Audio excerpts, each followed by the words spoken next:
Friends, இந்த வீடியோவில் வந்து இரும்பின் தாதுக்கள் வந்து பார்க்க போகிறோம். இது வந்து 8th சயின்ஸில் உள்ள புக் கண்டென்ட்டு. இரும்பின் தாதுக்கள் வந்து 3 வகை அப்படின்னு வந்து சொல்கிறாங்க. ஒன்று ஹேமடைட், மேக்னடைட், சிட்ரைட் அப்படிங்கிறாங்க. அதில் வந்து இரும்பின் அளவு வந்து எவ்வளவுன்னு பார்த்துங்க. ஹேமடைட்டில் வந்து 69% இருக்குது.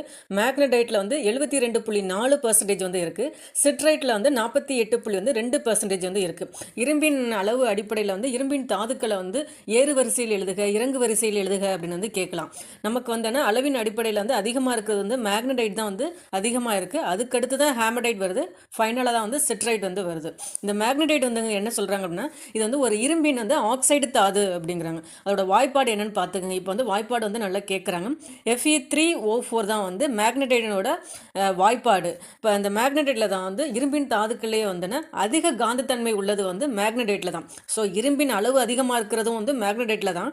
அதிக காந்தத்தன்மையினை வந்து பெற்றிருப்பதும் வந்து மேக்னடைட் தான். Thank you friends.